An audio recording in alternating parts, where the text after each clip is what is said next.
Has the controversy surrounding No Man's Sky doomed any future space simulator games? Well, one developer seems to think so. Let's give it some thought.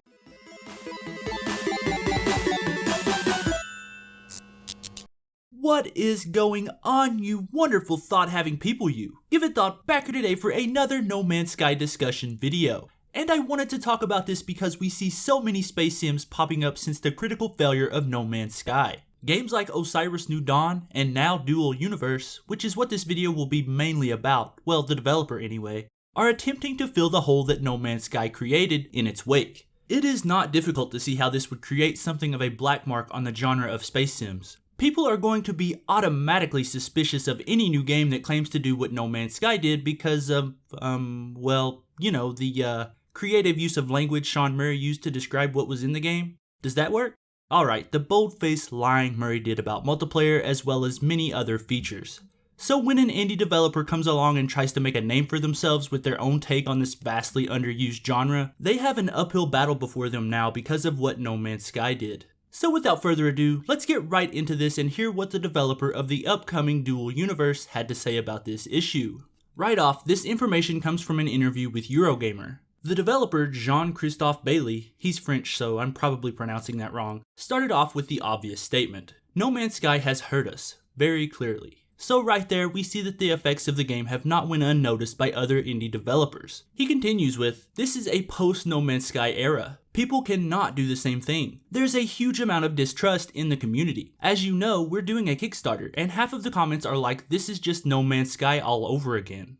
This honestly breaks my heart because we see that No Man's Sky has not only hurt customers' wallets, it has hurt the possibility for small-time game developers to get their projects off the ground. Not that I'm blaming people really, I'm sort of suspicious of the future of the genre as well, but thankfully the developer has taken the policy of transparency to try and mitigate some of those problems, saying, we have these questions from the community and we want to answer all of them. We want to be absolutely transparent. And as you can see, that is the opposite of what Hello Games has done. Bailey goes on to say, what we want to say to the community is don't throw everything into the No Man's Sky thing. You have to increase your level of demand, on which you're able to base your decision to back the game. If you say no all the time, we won't be able to innovate. There's an age of maturity that is approaching. People are realizing that they have to be careful about what they support. They shouldn't take words for granted. And that, ladies and gentlemen, is the inconvenient truth about what No Man's Sky has done. It failed to deliver on its promises and cost players time and money, but it has also created a more jaded public who will find it hard to trust the industry again. It feels like taking back your girlfriend or boyfriend after they cheated on you, but the thing is, it's not. It's more like getting into a rebound relationship after you've been cheated on. Okay, enough with the relationship metaphors. What I'm trying to say is, don't let your disappointment with No Man's Sky ruin your possible enjoyment of future games. I see so many comments, and I mean a lot, that say they're never pre-ordering a game again, or they are going to wait months before buying a game all because of No Man's Sky. That's great. I'm glad people are going to be more critical of marketing practices in the future. It needed to happen anyway. But what did not need to happen is people being so scarred that they begin to ignore a whole genre of games. I don't know, that's just my opinion. So before I go, I want to hear what you think about all this.